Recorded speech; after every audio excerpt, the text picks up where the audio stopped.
Hello, friends. By now, you've probably noticed that over the past, 5 or 6 months, haul wars have raged all across this corner of BookTube.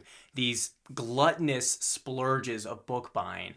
And I just can't stand back and watch it anymore. And just this past week, wars have been waged by Steve Donahue, like usual, Christopher Russell, and Matt over at Colossal Books, amongst others. And, I feel like I just can't stand back anymore and watch as a spectator.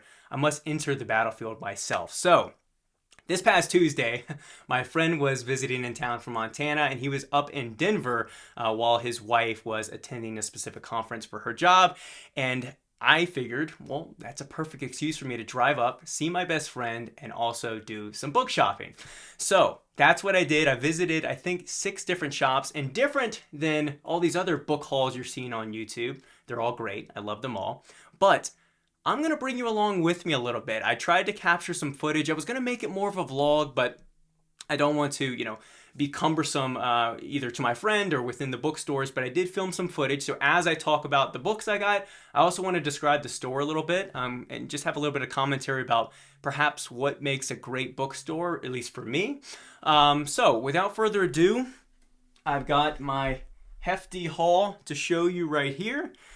Let's get book shopping. So first we got some coffee and then headed to the first bookstore, which was called Westside Books. And before we walked in, I noticed there was a little sale lot out there. So there was about 2 bins of some books, peeked through, but nothing really caught my eye. As soon as you walk in, you're surrounded by books. The shelves go right near the ceiling.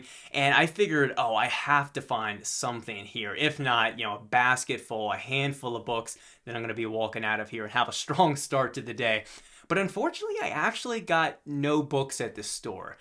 I'm not sure exactly why. Maybe I just wasn't looking that aggressively because it was the first store of the day. I didn't want to, splurge too hard on the first bookstore. But it was also because it was a little bit disorganized, I feel like. Things were labeled, but certain categories were carried a lot more than others, I would say. Like, me going to the Russian history section, there was only like 5 books there. Even the World War II section was a little bit sparse as well. But they had plenty of fiction as well, and I scanned every shelf, but nothing was really pulling me. And an interesting thing they did as far as organization that I don't think I really liked is they took particular prominent authors like a Virginia Woolf, a James Joyce, a Jane Austen, and they actually would take their works off the maybe fiction shelf that their works would normally go on and gave them their own kind of spot in the store, which was fine and probably helpful if you were looking for those specific authors. But it made me feel like maybe I'm missing some other more prominent authors and they're like kind of tucked away in a different part of the store. But unfortunately, nothing there. But my hopes were still high. And we headed to the next bookstore, which unfortunately was closed. I guess, I don't know if they were on vacation, the owners were out or doing a renovation, but they were actually closed from like May 12th to May 26th. Which unfortunately was the time we were there. So no luck at I think it was called the Bookstop, but we headed to the book Cranny, which was, about 8 minutes away. And this is where I started to gain some traction. So you walk in, it's very well organized. The right side is all sorts of genre fiction, sci-fi, fantasy, horror, thriller, and the like. The left side was more up my alley. It was long walls of different sorts of general fiction. And then in the back, there was a whole room dedicated to all sorts of nonfiction, science, history, psychology, language, and the like. So let me show you the books I got there. I ended up getting 3. I was tempted to get another work. I'll tell you which one that was at the end. But the first book I picked up is an American author that I slowly gained a lot more interest in over the past maybe 6 or 8 months after I listened to a bit of a podcast about him. And that is Dennis Johnson. And I got, what is this called? Tree of Smoke. Now, I've generally been looking for Jesus' Son, I believe is what it's called, or any of his short stories, because he's, I think, primarily known for his short story writing and for like the work Jesus' Son. This did get a book award supposedly, and it follows, or it's centered around psychological operations within Vietnam. So it's kind of got that war setting. I think it spans about 2 decades. And, scanning the reviews on Goodreads, it's a little bit mixed. You have some people praising it, giving it 4 or 5 stars. Other people absolutely tearing it to bits. So whether I love this story or not, I'm hoping it gives me a taste of Dennis Johnson's writing, and I can make a decent assessment on whether I want to kind of make a more concerted effort to find his short stories and read more of his work. But, you know, for $7, I figured this was the only Dennis Johnson work I saw all day. I'll grab this and give it a try. So that is Tree of Smoke. The other one I got was a piece of poetry collection from Rainer Maria Rilke. And this happens to be a bilingual edition with the German on one side and English on the other. Not that I really need it, but it's still nice to see and refer to the original as well. But I really enjoyed Letters to a Young Poet from Rilke, so I figured it was time to read some of his actual poetry as well. And then the last book I ended up picking up at that store is a piece of fiction that I've been hunting for like 2 years. I think it was recommended to me early on when I started my booktube, and that is The Unbearable Lightness of Being by Milan Kundera. So this will be my first Czech writer that I've read, and I don't really remember much about what this book is or why it was recommended to me, but it was highly recommended. And I think this work specifically is harder to come by, and it's perhaps his greatest work. I say that because I saw a lot of Kundera on the shelves at all the stores I visited that day, but only at this store did I find this exact title. So I was glad to find it and pick it up. Now, the one work I didn't get that I don't quite regret, you guys let me know. What is your thought on this? I saw some poems, a collection of poems from Osip Mandelstam. And I've really been looking for Osip Mandelstam's work and poetry specifically. However, because I'm studying the Russian language and I'm getting closer and closer to reading more poetry in the original. I recently read a poem from Alexander Blok, and I don't know, I could be wrong because I'm not a poetry guy. I wouldn't even say my toes are dipped into the waters of poetry, but it seems to me that a lot of poetry is about the style and the rhythm, you could say, and the meter of it.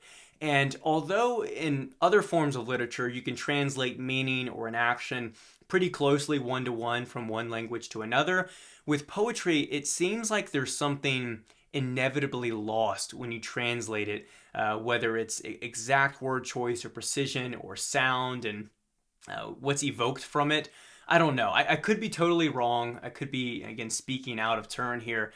But for that reason, I put Mandelstam back on the shelf. I said, no, because it's a language I'm actually studying and getting closer and closer each month towards reading these works in the original, I'd rather wait to read Mandelstam and many other great Russian poets in the original since I'm studying anyway. So that was a choice I made. I'd be curious to know if you disagree or if that was a decent call, especially those of you that are bilingual or polyglots yourself.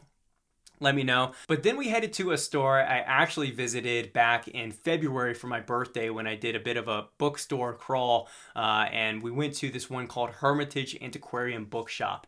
And I love this store just because it's super clean, super organized, and they hold really rare, collectible, and beautiful books. Every book in the store, whether it's a rare book or not, has a Mylar cover on it, so everything is super shiny. Every book that they have on their shelves is generally in a great condition. And I was expecting to walk out of there with, again, 3, 4, 5 books. Surprisingly, I didn't. I only walked away with one, but the book I found seems very unique to me. It was, I didn't, the funny thing is I wasn't even looking for it, and I bent down and grabbed, I think it was like a book, The Collected Stories of Saki or something like that off the shelf, and I was like, you know, I've seen this name twice now today, who is this? And I put it back on the shelf and I look over and I go, Soltykov-Shchedrin. I've been looking for him, for some of his works, and I think it's called the Gogoloyev family. Hold on one second. Here it is, the Gololovs, or it's translated, I think, in a few different ways by Mikhail Soltykov-Shchedrin. And I actually didn't buy this myself. My friend, the same one I'm shopping with in this video, bought it for me when he was in Detroit. He found this nice little Signet classic and The Duel by Kuprin and sent it to me. And I haven't read this yet, but this is his more prominent work. This is also translated more recently by New York Review of Books. But what I didn't know is that he also has short stories. And so this is what I found at Hermitage Antiquarian Bookshop. It's got this awful cover. I say awful because it looks like just this tie-dye color, and then you just have tales from Mikhail Shotikoshidrin up there. And then I think you have every story written just on the cover. It's a very strange cover, but at the same time, very eye-catching. There's nothing on the back. There's a little bit of something on the side with a nice little like cartoonish face here at the top. And so I bought it kind of instantly just because it seemed really rare, very unique. I haven't heard of any other stories from Saltykov Shidrin, and I figured, again, it's something I would enjoy. But little did I know, when I got home, I took off the dust jacket and realized it has this very unique cover right here where you have like a little walking gator, you have a little fish with, I think, some kind of Turkish hat on there, and it's a very nice little actual spine and front cover there beyond the dust jacket. But a very unique edition overall. It was published in Moscow at the Foreign Languages Publishing House, which I think I have a few works on my shelf that were published there as well. I don't have or see a year on this, but I'm guessing in the 50s or 60s. I'd be surprised if it was 70s or anything later. And there's also a few little illustrations in here as well. So very surprised, happily surprised to find this. I was not looking for this, or really any of these books. I wasn't looking for them in particular, but it was nice to find something a little bit out of the ordinary. And then we headed we got lunch, and then we went to two more shops. One called Kilgore Books, and then I think it was like a 7 or 8 minute walk further down the road was called Capitol Hill Books, straight across from the Capitol in Denver. Now, as far as Kilgore Books, it was a nice little shop. They actually had quite the collection, and even leveraged some of these more unique kind of subcategory names that I guess the owner decided to choose. But as far as how small and tight the shop was, I feel like the collection was pretty diverse. And I ended up picking up 2 books there. Almost a third. Forgot exactly what it was, but I ended up putting it back. But I ended up picking this Signet Classic of Thomas Hardy, Jude the Obscure. Now, some of you will know I already have a copy of Jude the Obscure. It's in the Oxford World Classics edition, but that edition's pretty ugly. I'm not super partial to keeping it, and I actually plan to send it to my Russian friend who just came and moved to America. He's been looking for some more English works to continue learning the language and improve, and so I figured I'd send him that along with a few other books. And instead, I'd rather have this smaller and a bit more aesthetic, I would argue, but not a book that I adore or anything like that, but definitely one I want to keep on hand and have in my library and likely reread at some point. So I figured I'd rather have it in this neat little Signet Classic. I have like 7 or 8 Signet Classics at this point. I just love this size. They generally hold up fairly well, although the 2 that my friend sent, Kuprin, and then the one I just showed you from Saltykov Shidrin, those are pretty worn down, but I'll take good care of them, so I suspect this will last me a good while. The other book I picked up at Kilgore Books was meant to be. It was Fate Calling My Name, and that is book 3 of Min Kamp, or My Struggle from Knausgaard. I'm currently reading book 2, blowing through it. It just feels like such a casual and enjoyable and easy read, partially because there's a lot of dialogue, partially because I think he's just such a great storyteller that, each scene and paragraph flows one to the next. But I'm already like halfway through that one, and lo and behold, not number 1, not number 2, not 4, 5, 6, number 3 was right on the shelf for me, all Lonesome. And I figured I'd need to pick it up. And so far I've bought all 3 of them in person. I'd like to continue to do that, although I think finding 4, 5, 6 in stores is just going to be difficult, so I might have to turn to online sources. But found book 3. I don't think I'll start this anytime soon, although I'm enjoying book 2. There's just so many other things I want to get to. I think I'll start this maybe early next year, maybe December, I don't know. But definitely plan to continue reading the series I've read. So far, book 2 is quite great as well. Now, head to the last store, Capitol Hill Books. So walked a few blocks over, and this store was a lot bigger, a lot of diversity, a lot of shelves to go down. And as far as what was on the shelves, I was noticing that there was a lot more Japanese, Chinese, and I guess I'd just say Asian overall authors in different books. I'm not sure if that was intentional by the owner of the store or if someone just dumped a ton of used books on them and sold them to the store, but it worked out well because I've been looking for two specific Japanese authors more frequently. Well, you could add Mishima on there as well, but his books almost sell instantly, so they're hard to find. But I believe the last name is pronounced Agawa. I'll put it on the screen, the full name. And the other one is Kurino, and specifically her work called Out. I haven't seen any of her books anywhere. I've seen Ogawa's The Memory Police, but specifically I'm looking for a different one, I think called something with the housekeeping. I'll put it on the screen. Although I would start with The Memory Police as well. But generally I've been looking for both of these ladies' books, and I haven't found Kurino anywhere. But I started gaining hope when I saw a lot of Asian writers on the shelf, and I worked my way through the alphabet, got to the K's, and I did find there was one copy of Grotesque by, I guess, Natsu Kurino. Forgive me for my lack of Japanese pronunciation. But I'm curious, have any of you read any of her works? From my understanding, they're all quite violent, quite obscene. Specifically, this book, for example, follows two young prostitutes that get brutally murdered. And again, I don't know anything beyond that, but I'd like to step more into Japanese literature, so if any of you have recommendations on authors to read, I believe there's one I've been looking for as well, Banana Yashimoto, I think is the name. Please forgive me if I'm wrong. I'll put the correction on the screen if I am wrong. But overall, I've just been looking to get into Japanese literature, and although this isn't out, I figured I'll give Grotesque a try, and kind of like Dennis Johnson, hopefully get a feel for the writing style, and if Kurino is someone I want to continue to read. So that is Grotesque by Kurino. Hopefully I'm pronouncing all of that right. And I was about to check out, and while I was walking to the front, I noticed, as a lot of stores have, there was like a staff recommendation little section, right? So I was scanning those books, a lot of great options. I think I saw collections from Kafka, and I was like, okay, that's great. And then I look down, and I see probably the best pull of the day. And that is this copy of, 3 novels by Toni Morrison. So this has Song of Solomon, which is perfect because I'm reading it not in June, but in July with my book club. So it has Song of Solomon, Tar Baby, and Sula, which I've heard praised as well. Specifically, Matt from Colossum Books I think he made a video about Sula, and he's just repeatedly praised it. So I was like, man, been looking for Sula and Song of Solomon. This has both of those and another novel. And something about this too, my wife, she loved this cover when she saw it. She was like, that looks so 90s. And I would agree. It does look so late 80s, 90s. I don't know what year. I would guess 1987. That's what it says, the cover design and illustration. And there's no...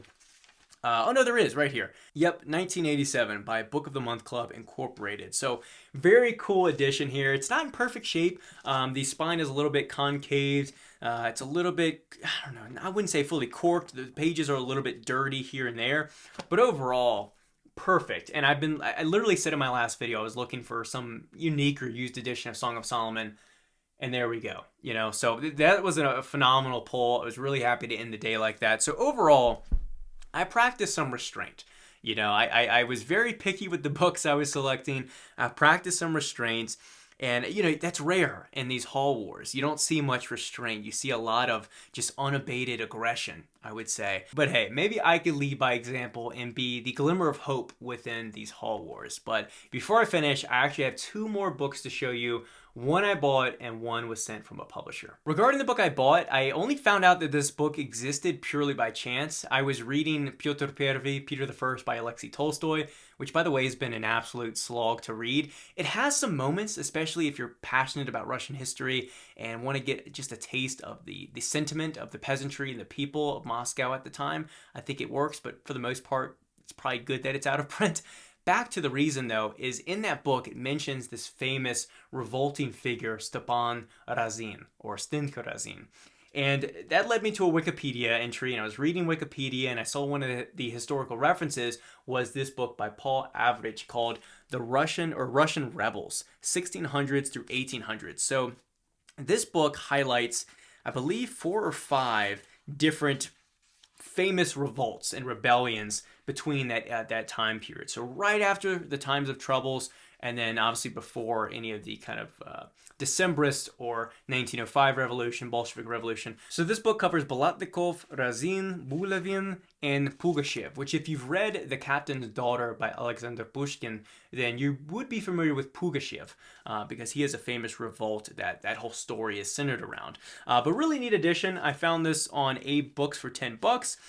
In great shape, has a nice map here, and also has very nice photos, if I can show you real quick. So nice little paintings and letters, some more graphics here. So overall, I'm really excited to read this book. I don't think I'll rush to read it anytime soon, but I did want to pick it up while it was top of mind. It's a very, I don't know, parochial or specific portion of Russian history, of these specific rebellious figures and revolts between these two centuries, but definitely something that does fascinate and intrigue me. Now, the other book actually was sent to me, it just released last week. It just published last week, and the publisher had sent me a message on Instagram about this book and asked if I would want to review it, if I wanted a review copy. And that is from the Dutch writer Anjit Danje. Please forgive me. Please forgive me, but this is The Remembered Soldier. And I believe that this is her first work translated into English. I could be wrong, but I think that that's the case. And one of you actually messaged me after I posted this on my Instagram and said that she's a big deal in the Netherlands. I knew that she'd won a bunch of awards, but if this is her first work translated into English, I'm curious what impression she'll make on an English audience. I also did see that Sam Sachs over at the Wall Street Journal reviewed this around the time it published as well. So I'm going to try and get to it, I think, over the summer. I know I just made my TBR video about the summer, but depending on the pace of reading, I will try and fit this in. It's about 500 pages, something like that. Yeah, a little bit over 500, because the premise is very interesting, which is why I said yes to requesting a review copy in the first place. It follows a soldier post-World War I who has experienced deep psychological trauma to the point where, he doesn't have his memories anymore. He's lost his memories, essentially. And he lives in a psychiatric asylum, and tons of women and spouses, widows eventually, are coming to this asylum looking for their husbands after the war. And his wife finds him, and the problem is he doesn't remember her at all. So I believe a lot of the plot and story revolves around them learning to love each other again. There's this conflict of him having to believe or hesitant to believe the memories that she's explaining about who he was, who they were, their relationship. So there's this trust that has to be developed and this conflict between that. And then there's this romance of kind of falling in love again that, I think all of us have heard of or seen in different books or movies when someone loses their memory, but they reconnect with their spouse. So between the backdrop of World War I, which is a period that definitely gets explored, but I think less so to World War II because World War II is more recent. It's even more vicious and graphic and horrific. Yeah, I already said horrific. So I think sometimes we forget the victims of World War I a little bit. So curious to read this, and also it'll be my first time reading a work from, I didn't even mention the publisher, excuse me. This is from New Vessel Press, which I believe is based in New York as well. They're putting out a lot of great work of previously untranslated work, so another great publisher to check out and support as well, especially these days with all of these phenomenal publishers being egregiously defunded for stupid reasons. But that is it for my book haul today. Hopefully it is the last book haul for a while. I can stave off falling into another haul war, but we will see. We will see. But let me know in the comments down below. I threw a bunch of prompts at you. What do you think about the poetry conundrum of being close to reading it in the original and the importance of that or lack thereof? Japanese author recommendations, any thoughts on all the books I've read? What are you currently reading? Or any of the books I bought, I should say. What are you currently reading? Let me know in the comments down below. Like the video if you enjoyed it, subscribe for more content, and I will see you all in the next one.